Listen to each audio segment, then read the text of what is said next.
بات یہ کہ جب ان کے سر کے اوپر پڑتی ہے نا پھر یہ اس طرف جاتے ہیں. ہم یہ کہتے ہیں کہ الحمدللہ سنیت کا جو ایک منہج تھا، ظاہر ہے وہ جو ایک بڑی تفریق ہوئی ہے اس میں تو ہم اپنے آپ کو سنی کیٹیگری میں فال کرتے ہیں. اور مجھے کوئی آر نہیں یہ بات کہنے میں، چاہے کسی کو بری لگے، کہ میں بخاری مسلم میں جو حدیث ہے کہ قیامت تک میری امت کا ایک گروہ حق پر قائم رہے گا، میں اس سے مراد اہل سنت کا منہج سمجھتا ہوں. جس کی سب سے بڑی ریزن یہ ہے کہ دیکھیں خصوصاً عمر بن عبدالعزیز نے جو ایک پیٹرن سیٹ کیا، جو اہل سنت کے ہاں پہلے مجدد بھی ہیں، 99 ہجری سے 101 ہجری تک کنارے پہ آئے ہیں. بالکل ابو داؤد میں حاکم حدیث ہے کہ ہر صدی کے کنارے پہ ایک مجدد آئے گا.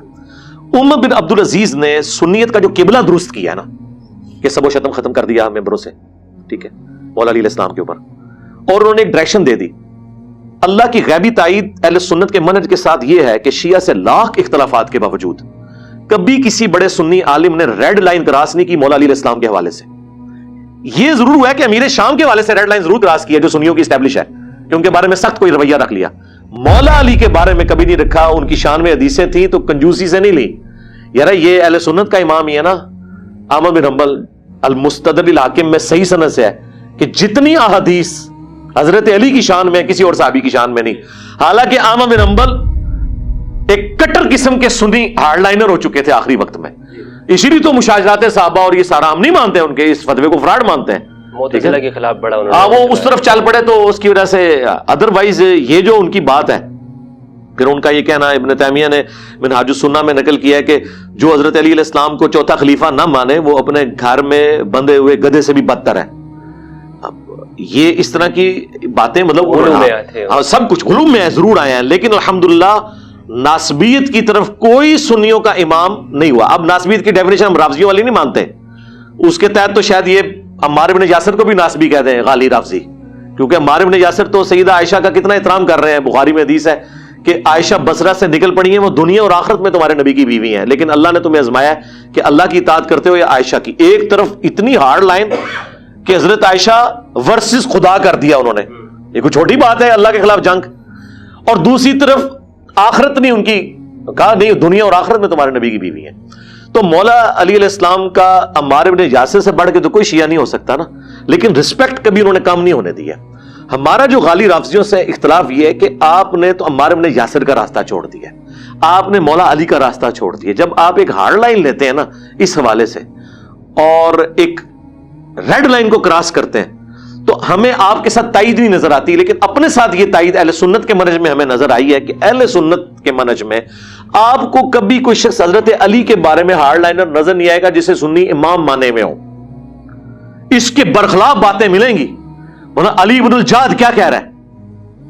تہذیب التہذیب میں لے کے آئے ہیں ابن حجر اسقلانی کہ اگر مجھے قیامت والے دن پتا چلے کہ امیر شام کو اللہ تعالیٰ عذاب دے گا تو مجھے اس کا کوئی غم نہیں ہوگا.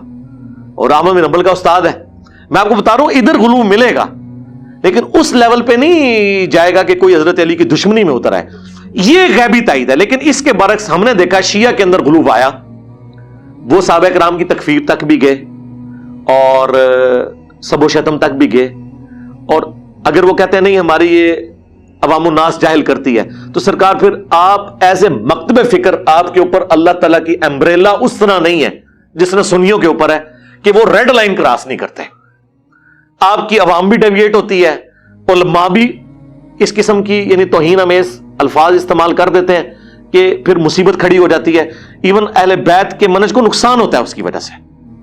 تو یعنی میں اس اعتبار سے میں نے جب کریٹیکلی اس کو انالیسس کیا نا، اور پھر سب سے بڑھ کر جو عقیدہ یعنی بنیادی عقیدہ توحید جس کی جڑ قرآن ہے، وہ الحمدللہ مجھے جس حوالے سے سمجھ آئی ہے اس میں میں اہل سنت کے منہج کو قرآن کے عقیدے کے مطابق یعنی سمجھتا ہوں کہ یہ بالکل فٹ ان بیٹھتا ہے. پھر میری ایک ہارڈ لائن ہے، آپ کو پتا ہے کہ چاہے سنی ہو یا شیعہ ہو، میں رسول اللہ کے بعد ختم نبوت کا تقاضا یہ سمجھتا ہوں کہ کوئی کشف، کوئی الہام، کوئی غیبی خبر سوائے ایک استثناء کے وہ خواب جو بخاری مسلم میں ہے، اور وہ بھی جب تک اسٹیبلش نہ ہو پتہ نہیں چلے گا. پہلے تو نہیں کو بتا سکتا کہ یہ خواب ہے تو یہ رزلٹ نکلے گا. ختم نبوت کے میں منافی سمجھتا ہوں. میں عقیدہ امامت کو اس لیول پہ لے کے جانا کہ اسے کوئی ڈیوائن مانے، یا کشف اور الہام کے عقیدے کو کہ اللہ اور بندے کا کوئی تعلق رسول اللہ کی وفات کے بعد بھی ہے اس طرح کا کہ اس کے اوپر کوئی باتیں نازل ہوتی ہیں اور وہ امت کو گائیڈ کرے گا اللہ سے پوچھ کے. میں معذرت کے ساتھ پھر یہ بڑی لجاجت سے پوچھوں گا کہ پھر غلام احمد قادیانی کا کیا قصور ہے؟ صرف یہ کہ اس نے امتی نبی اپنے آپ کو کہہ لیا، کام تو وہی ڈلا ہوا، چاہے چشتی رسول اللہ کہہ کے ہو، اشری تھانوی رسول اللہ کہہ کے ہو، یا امامت کو یہ بگڑے کہ ان کو اللہ تعالیٰ کو گائیڈ کرتا ہے. یہ تو بہت خطرناک بات ہے. اور یہ میں بتاؤں، آج میں جس دور میں یہ بات بیٹھ کے کر رہا ہوں نا، اس دور کے اندر تو اب بالکل عیاں ہو چکا ہے. 800 سے 1200 سال پہلے میں بات کرتا نا تو ان کا نظر دیکھیں یہ ہمارا امام موجود ہے. اب 1200 سال سے وہ بھی اسی کنڈیشن میں بیٹھے ہوئے جس میں سنی، اور جائیں ہمارا مقدمہ گھوڑے کی عدالت میں لے جائیں اور ان کا عقیدہ لوگوں کے سامنے رکھ لیں. ایران والوں نے تو اب باقاعدہ کمیٹی بنا دی ہے، وہ صاحب کی سب چیزیں، وہ امام مہدی کی انہوں نے نائب کمیٹی بنا لی ہوئی ہے. ان کو بھی بات سمجھ آ گئی ہے کہ اس طرح کام چلنا نہیں ہے. تو میں لاجیکلی یعنی فٹ ان عقیدہ توحید، عقیدہ ختم نبوت، جس پرفیکشن کے ساتھ میں اہل سنت کے منہج میں، اصحاب الحدیث کے منہج میں دیکھتا ہوں نا، اس لیے مجھے یہ کمفرٹیبل زون لگتی ہے کہ یہ الحمدللہ منہج یعنی اس حق کے اوپر مبنی ہے. لیکن اللہ کا شکر ہے اس کی بنیاد پہ میں تکفیر نہیں کرتا. میں تو خوارج کی بھی تکفیر کا قائل نہیں ہوں. میں نے تو باقاعدہ ویڈیو ریکارڈ کروائی ہے کہ ان کے بارے میں جو کفر ہے وہ دون الکفر ہے، کیونکہ مولا علی الاسلام نے ان کو کافر نہیں ڈکلیئر کیا. کہا ہمارے ایک بھائی تھے بھگوڑے ہو گئے ہیں، جو المصنف ابن ابی شیبہ میں آئے تو، اور بلکہ سنن کبریٰ البیہقی میں آئے کہ ابن عمر تو ان کے پیچھے نماز بھی پڑھ لیتے تھے. تو اگر میں خوارج کو کافر نہیں مانتا نا تو بریلوی، دیوبندی، اہل حدیث، شیعہ تو یہ سارے ماشاءاللہ ان سے بہت بہتر ہیں. تو وہ ایک اپنی جگہ. لیکن ظاہر ہے کہ میں تو 24 کیرٹ سونے کی تلاش میں ہوں نا، تو وہ میں سمجھتا ہوں قرآن و سنت کی دلائل کی روشنی میں یہ عقائد فٹ ان بیٹھتے ہیں جتنی میں نے محنت کی ہے قرآن کے اوپر. اور اگر کوئی سمجھتا ہے کہ اس کے علاوہ کوئی عقیدہ ہے تو آئے ہمیں قرآن سے ثابت کرے کہ اس کے عقیدے کی جڑ کہاں پہ موجود ہے جو انہوں نے اس طرح کے عقائد کلیم کیے ہوئے ہیں، بتائیں. قرآن تو بالکل ان عقیدوں سے خالی ہے. الحمدللہ ہم تو کانفیڈنٹ ہیں. اچھا